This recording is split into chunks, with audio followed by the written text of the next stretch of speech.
Auspician este programa Banco Galicia, Máquinas Agrícolas Ombú, Martín G. Lalor, Cuichi Gabeglio Seguros, Sociedad Rural Venado Tuerto, Crow, Oficina Venado Tuerto, Peláez y Asociados. Balanzas Hook.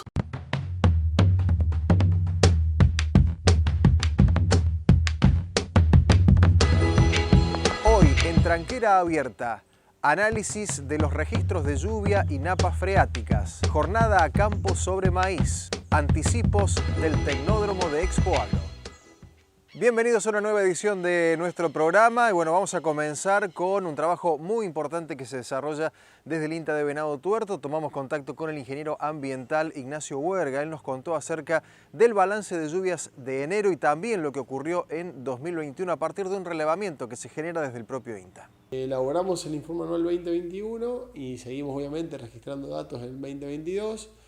Lo que vimos en enero, que bueno, en algunas localidades hubo algunas precipitaciones muy altas, registramos valores, por ejemplo, en la zona de Rufino, más en el sur, digamos, del departamento, con acumulados de más de 200 milímetros. No así el caso, por ejemplo, de Venado Tuerto, donde con lo justo llegamos a los 100 milímetros, por debajo de lo que son los promedios históricos acá, en enero sobre todo.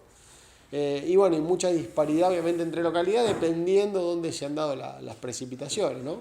Te pongo esos dos márgenes porque fueron los que más se pudieron visualizar, pero bueno, sí vemos que hay disparidad, por ejemplo, entre localidades, por ejemplo, Magiolo y Villa Cañas, hay casi 50 milímetros de diferencia, bueno, y se ha dado eso de las lluvias localizadas sobre todo.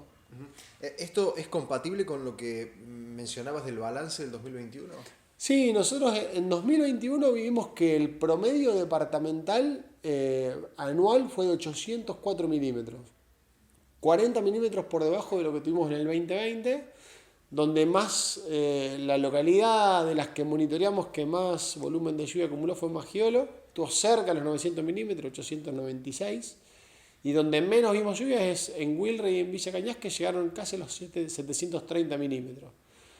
Con lo cual, bueno, vemos disparidad y vemos precipitaciones por debajo de lo que sería la media histórica acumulada anual del departamento, que en los últimos 30 años estamos en 950 milímetros. Obviamente que esa media se va corriendo en virtud de las precipitaciones que tenemos, pero yendo un poco a los datos históricos, si nosotros vemos los últimos 3 años de las 9 localidades que registramos, solo en un año en Rufino se dio un acumulado por encima de los 950. Y si vamos a Venado Tuerto puntualmente, tenemos que irnos hasta 2016, que fue el último año donde encontramos precipitaciones por encima de esa media que te mencionaba recién. Lo cual, digamos, tenemos ya, por ejemplo, acá en nuestra localidad, ya 5 años por debajo de ese valor promedio.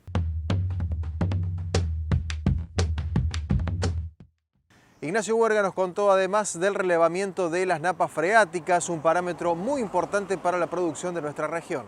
El año pasado tomamos 4 momentos de monitoreo de napas para ver sobre todo lo que es profundidad y calidad de agua.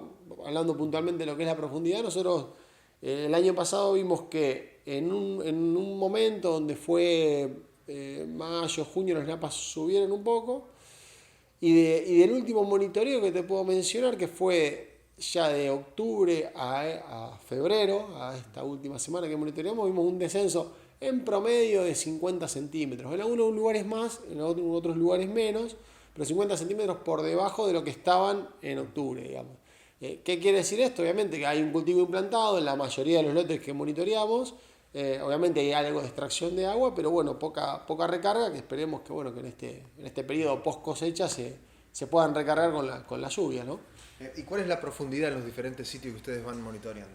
Mira, nosotros monitoreamos tenemos 3 sitios testigos, en los cuales monitoreamos en 3 lugares distintos. Siempre vamos a una zona elevada, la cual llamamos loma, una zona intermedia de media loma, y en una zona baja de lo que sería, lo llamamos un bajo, que está cerca de alguna laguna, una zona más deprimida. En lo que es bajo, nosotros estamos monitoreando a 1,5 metros más o menos la napa, y en lo que es loma, en algunos lugares lo que más la encontramos hasta en 4 metros de profundidad. Es decir, a una profundidad muy por debajo de lo que generalmente solemos encontrarlo en esos sitios. Estaba en 3, 2,5, en los sitios altos, ¿no? Con lo cual, bueno, obviamente hay un descenso muy, muy significativo. Finalmente, con Ignacio Huerga hablamos también acerca de los análisis de calidad de agua que se hacen justamente a partir de los freatímetros. Nosotros lo que hacemos en esos sitios es analizar algunos parámetros físico-químicos, acá en la agencia del INTA, tenemos algo de equipamiento para hacerlo, y bueno, y análisis de fitosanitario, donde bueno, a través del equipo de trabajo de la agencia y otras unidades lo desarrollamos. Los parámetros físico-químicos, con este último muestreo vimos que el agua que extraemos de la napa es como más barrosa, tiene más sedimento, con lo cual ya da una idea de que no hay tanta reserva, digamos. Cuando monitoreamos en octubre y en agosto, uno extrae una muestra de agua más parecida a la que tomamos, obviamente que no es agua que se toma, pero más parecida a eso. Eso indica obviamente que hay poca disponibilidad de agua y bueno, para lo cual acá nos tenemos que reprocesar, filtrarla, etcétera, para poder analizar nitrato, fosfato, pH, conductividad y algunos parámetros que nos dan una idea de si además del nivel se modifican algunas de estas condiciones que obviamente aporta la calidad de agua disponible. ¿Y hay alguna conclusión? No, todavía no llegamos a la conclusión porque nosotros el monitoreo que estamos haciendo va un poco de la mano al manejo del cultivo. Es decir, entramos a monitorear en mayo del año pasado, donde había o por ahí un barbecho y se iba a sembrar trigo y entonces queremos como evaluar todo el ciclo, ¿no? Del cultivo antecesor y el cultivo actual. Cuando obviamente cerremos en mayo este último monitoreo tenemos algunas conclusiones. Lo que por lo general vemos es que en zonas altas tenemos por ahí una alta conductividad, que quiere decir que puede haber más presencia de sales, y en zonas bajas se ve un poco más diluida por la presencia de algún bajo de alguna laguna, ¿no? Eso por lo general pasa y en la bibliografía que consultamos se detecta de esa forma. Hacemos la primera pausa en nuestro programa, ya sigue Tranquera Abierta.